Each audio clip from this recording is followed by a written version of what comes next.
This is awesome.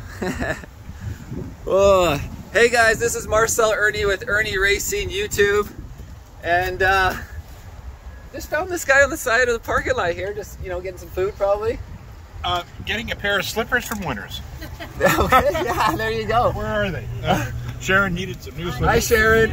Oh, nice. My name's Marcel. I'm from Kelowna. Where are you guys from? We live in Penticton, so that's Sharon. I'm Gary. Gary. Yeah, so what this is an E350 Super Duty 4-wheel drive, which I've never seen a 4-wheel drive. So that was all customized by the owner before? I mean, I've had this for over 10 years now. Okay. The truck was built by Sportsman Light Truck in Kamloops. They did and it's all bolt on. There's no welding involved, so it's just an awesome vehicle. It's a 99 platform. We've got 300,000 K on it. We are usually down in California, Arizona, Nevada this time of year, but me too. I would be down in California too, right? Being what that's it is, that's right? the place to be. Yeah. So we love the truck. It's with the EEE Regal, and it has the snow package. So it came with the thermal windows and high R-value insulation, and actually has a bus heater at the back. So it's a cab heater at the back. Like a diesel heater? No. I don't know what a bus heater is. Oh, I guess on like the buses, like the kids' buses. That's right. So it runs off the hot water system, the truck. Oh, like the radiator. Yeah. Nice. And it has a beautiful fan back there. So, I mean, we run around as cold as it gets just with that on. It's cool. Yeah, that's the problem with the Northern Lite. A furnace is so inefficient. The propane furnace just blows hot air and uses all your battery and yeah, once you're parked. And then the walls are still freezing, so that's why I use a buddy heater. Right. And so you just use that heater, or is there another furnace? Or no, we have a furnace, a standard sort of RV furnace. I came close to putting in a 2-stage a 5 years ago, but there was a miscommunication with the person installing, so it didn't happen. But we close off this area. Yeah, with the blinds there. Well, we put up blankets, and keeps you don't lose it through the windows. Correct. And so we don't full time in this. We're usually out. I'm just spewing my breakfast all over the place here. No worries. I'll just chew it. So we're usually out 5-6 months out of the year. 3 months in the fall, 3 months in the spring, and if it's really, really cold, with the blankets at the back, right here behind me, at the back behind me. To get a little shot of that. You bet. Oh, it's so messy. And it keeps us really very, very cozy. We're good. And we've been in minus 15, minus 18 up around Invermere and stuff like that. So yeah, I've done negative 18 and negative 20. When it hits negative 15, that's when I have to winterize. But even at negative 15, I still have to make sure I'm running the heat full time. And like I run a little bulb. So like an example, like this is what I've done in here. Yeah. Okay. I've insulated the water areas, and I'll run a bulb or a heater in here. Otherwise, I freeze, right? Yeah. So I've put in the aluminum bubble insulation just to sort of similar as that, right? Yes, that's Even right. though I really actually wish I did like some thick foam insulation. I would do that next time. If I were having a truck built or a camper built, then I would go the over the top. But getting access to these things after it's built, it's really difficult.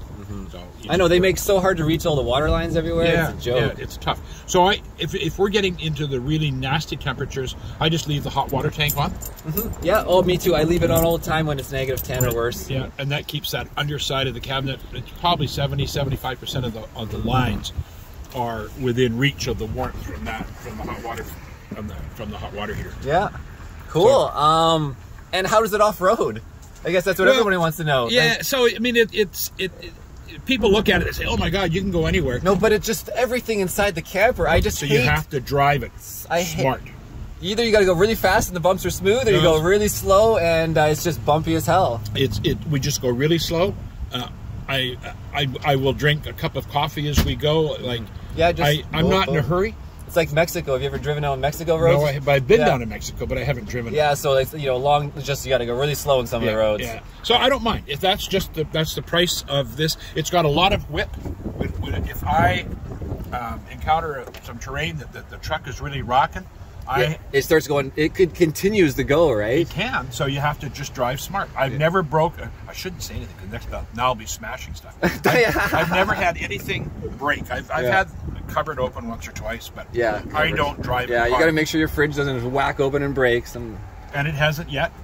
So I actually took, courtesy of the United States National Park System, I worked at the Mojave Desert for 10 weeks as a volunteer. And before anybody gets all choked up, yes, there is a way you can do it. You have to be an international interpretive volunteer. Cool. Nobody knows what that is. No. But anyway, it's on the books. So they sent me off on a four-wheel driving course because on the Mojave, you are out in some very remote place. Anyway, the bottom line to the course was get out and look before committing. I know, and especially when you see a steep hill, or is that am I going to get high centered? Or I mean, you got good ground clearance, but I mean, it's still, always a concern. Yeah. And I have a bike box that a fellow built for me out of Nelson. So we carry our bikes back. Bicycles, you mean? Bicycles. Yeah, gotcha. And so, but it has extended the rear of the truck. The hangover. Yeah. So then, I mean, you can imagine with mine. Yeah. It's only a foot off the ground, so when you're just in the slightest little dip, oh, it's really scary. Sometimes I'm afraid I'm gonna have to take it off just to back out of some areas. Yeah. So we have a guy that we know here in Penticton, and incredibly clever with mechanical stuff. So the box, when it came to me, it's on a metal cradle, and he created a shield underneath it. So I still like a skid plate, and it's come in handy. Sweet. But this thing has a skid plate, the way it came to me originally. Underneath the whole thing? No, about maybe the last quarter. Let me go take a look at this real quick. Protects the tanks. Yeah, because you got your water tanks and etc. Okay, so there's your transfer case. All right. So it protects the waste tanks. Oh, beautiful! That is awesome, dude. And look at it right here too on the valve and the beautiful. Man, this thing is sweet. Well, somebody. If you're ever selling it, just let me know. All right. I got one already, but I've been thinking about getting a Bluebird bus one day, but just for when you have a piece of property, right? Yeah.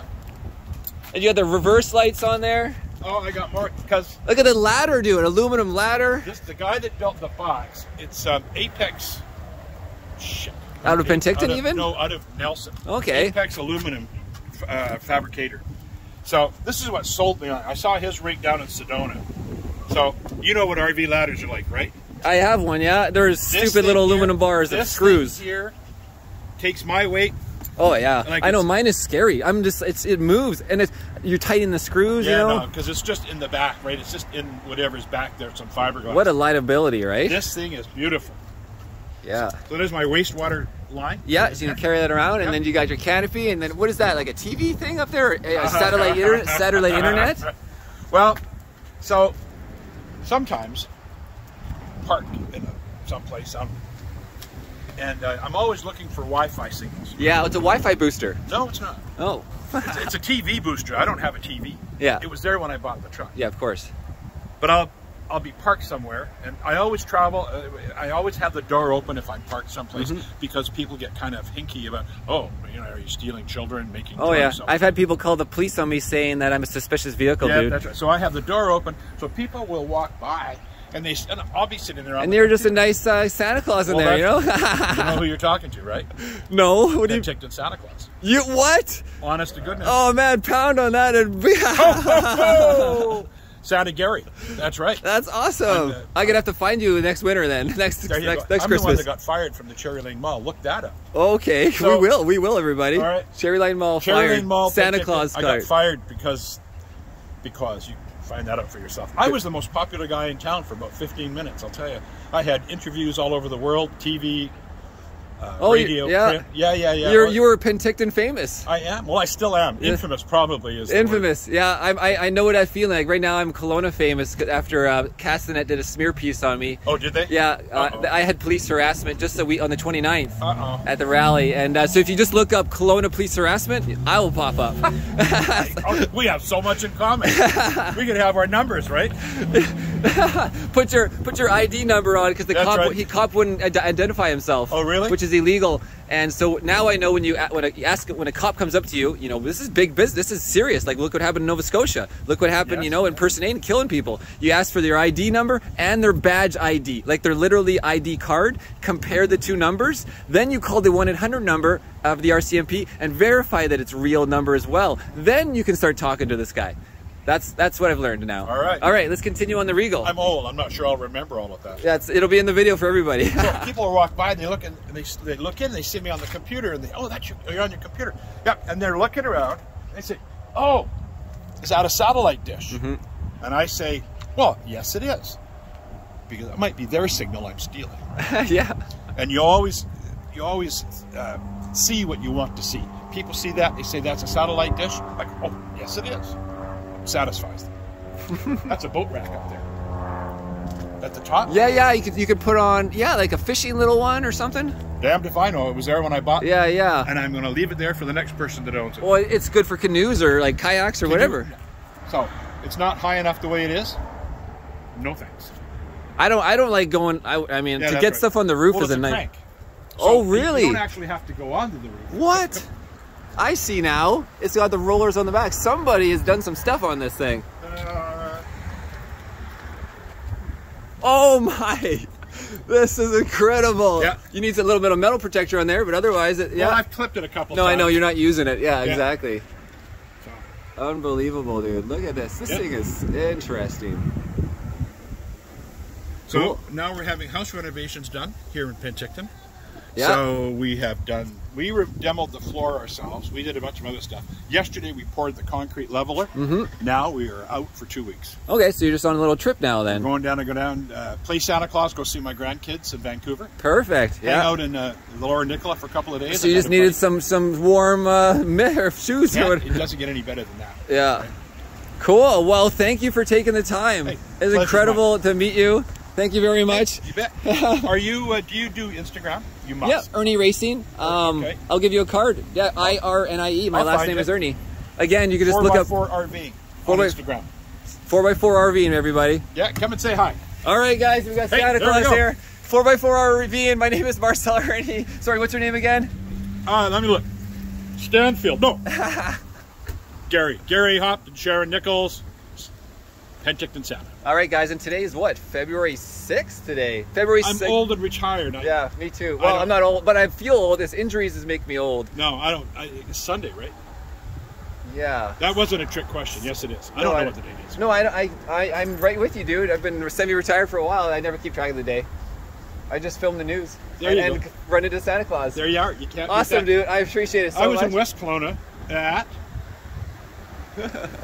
Grizzly anyways, guys, peace. Grizzly.